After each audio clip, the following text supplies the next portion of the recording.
In today's video, I'll show you why this Mini 3 Pro is actually better than this, the DJI Air 2s. Are you ready?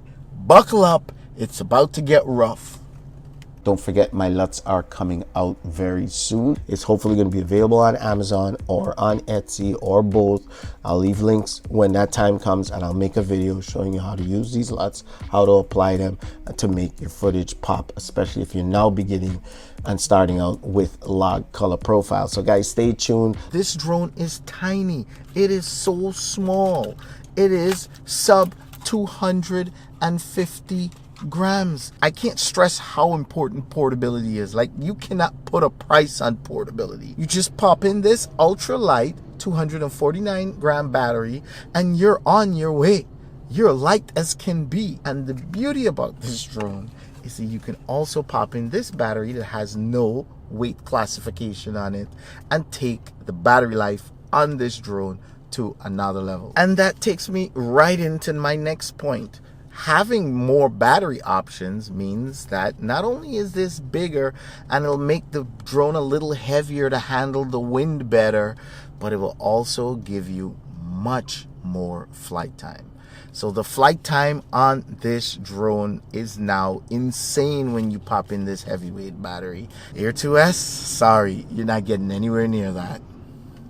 As we're here, I might as well highlight this little plug right here. Take your charger and plug it in, and all of a sudden, yes, you can charge this battery on board the drone. So that's a feature that this can't do. This does have a USB-C port, but unfortunately, it's only for file transfers and updates and stuff like that. You can't charge the battery on board using this plug, so that's a little bummer, especially for you travelers and people who move around in your cars and want to use car chargers and stuff. Yeah, so huge plus for the Mini 3 Pro. Did I mention this drone is a lot more affordable? You can get an entire Fly More combo combined with lightweight battery and 2 heavyweight batteries. A controller with a built-in screen, guys. A controller with a built-in screen that's pretty light for traveling and very convenient for quick, fast flights. You can get all of this for somewhere around $1,150. This is a whopping $1,200. By the time you put the Fly More combo with this, that's $1,300 plus $1,200. Wow, you're looking at almost $2,500 for a Fly More with the smart controller option. I cannot stress the value that you get for your money with this. It's almost unbelievable how cheap this drone is. And that leads me right into my next point. This Mini 3 Pro can now fly with the RC Pro. So if you have the RC Pro already, you don't need to buy the kit with this controller. You can just buy this as a standalone if you want for like $600-700 and fly it with your RC Pro. So that is huge, having compatibility for the RC Pro for people who already have one of these and don't need this. You can save even more money. And unfortunately, the Air 2s is only compatible with this at the time of making this video. There's no compatibility for this DJI RC with the Air 2s. So yeah, hopefully DJI makes it compatible, but at the time of making this video, what can I tell you? It's not.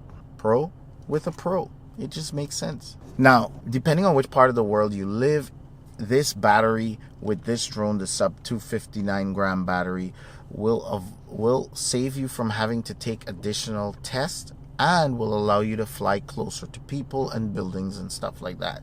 So it's huge that you can have this one drone with these 2 batteries, pop this battery in, automatically you can fly closer to people, closer to things, don't have to take any tests or any restrictions. This changes the game.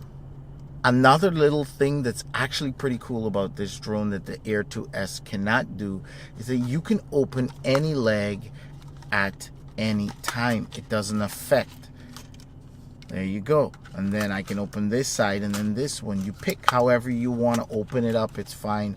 However you want to close it up to is fine. Knock yourself out. That is so cool how they designed it. Whereas this, if you don't remember to open the front legs first and you go and open the back legs, then yeah, you kind of jammed up on the front leg. Not a huge deal. Muscle memory will kick in, but hey, an advantage is an advantage, right? Now, let's hit him with something big. Let's hit him with a gut punch. This is the quietest drone I have ever heard. Hands down. Like, you do not want to be heard or to be seen. Yes, because as soon as people hear it, they'll look for it. But if they can't hear you, there's nothing to look for. And this drone will absolutely get you the shot without disturbing anyone, including yourself. You probably won't even know it's there. That's how quiet it is. So that's a huge, huge win for the Mini 3 Pro. This quiet little thing can hit some tiny gaps. This thing can fit almost anywhere. Now this is pretty small too. Even when unfolded, it's not that big. I will give the Air 2s that, but come on. When it comes time to hit a gap, I'm sorry, I feel a lot more confident and capable hitting a gap with this little guy than this. Now let's talk the big boy stuff. DJI has a way, every time they release new drones, they always tweak the color science and they tweak the way the image is processed to make it look more appealing to the eyes. Even though the DJI Air 2s has a bigger sensor in the camera and this one has a smaller sensor in the camera, this one is like a 0.8 sensor, this one is a 1-inch sensor, so this one is slightly bigger. This drone actually has a f1.7 aperture, whereas this one has a f2.8. And what that means is the f1.7, the smaller the number, the bigger the opening. The bigger the opening, the more light can come into the camera. Now you can't get 5.4K details out of it, right? And at the end of the day, hardware, it's still a smaller sensor. You see, when you hit record, instead of just passing the footage through the process and storing it on the SD card, it will pass it again through the processing, and that allows a 2-pass on the ISO.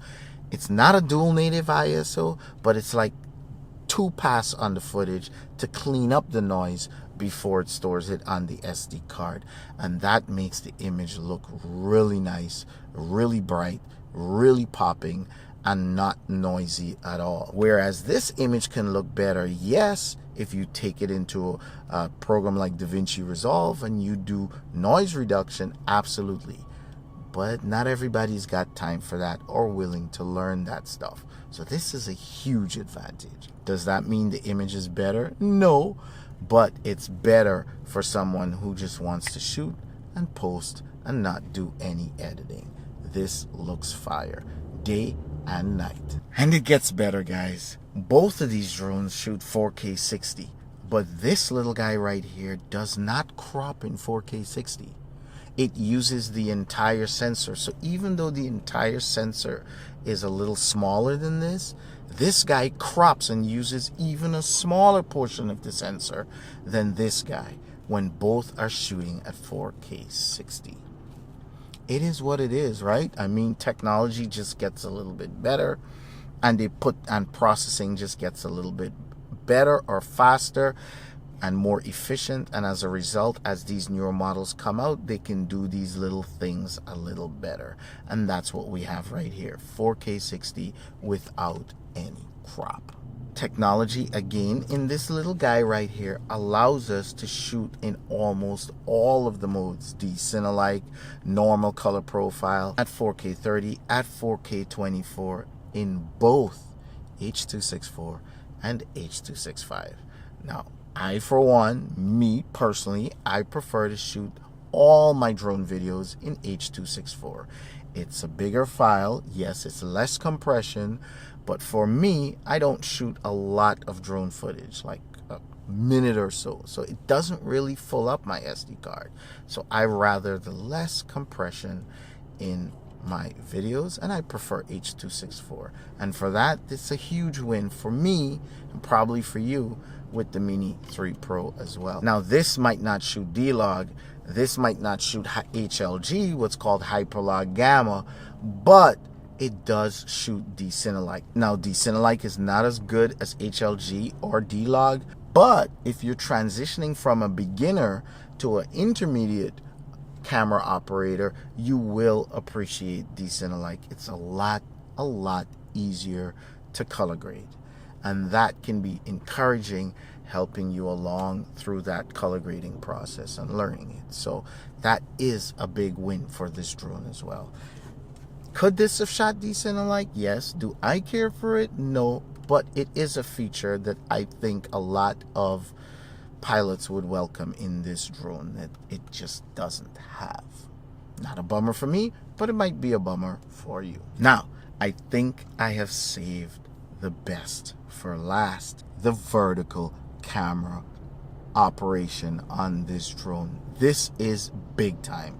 This is huge. If you're into TikTok or you just into Instagram and vertical pictures and vertical video, this drone has it. Like, you don't have to stitch files together. When you stitch files, like when there's cars moving or lights moving and stuff like that, and that image gets stitched, it can get ruined. With this, there's no stitching. You just turn the camera into vertical mode and voila, you have got a nice clean shot that doesn't need any kind of stitching. Not only that, but this thing does hyperlapse in the vertical mode, and it tracks in the vertical mode, which is insane, guys. That's literally insane. So yeah, this is a huge step forward, and I think all DJI drones going forward is going to have this, but unfortunately,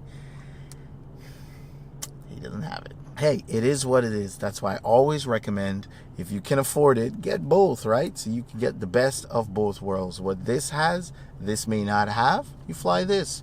And what this has, this may not have, you fly this. That does it for this video, guys. Make sure you hit thumbs up, hit subscribe, hit the bell to get notified when I release new drone videos. So yeah, shout out to me on Patreon. And yeah, I will catch you guys, well, whenever I can.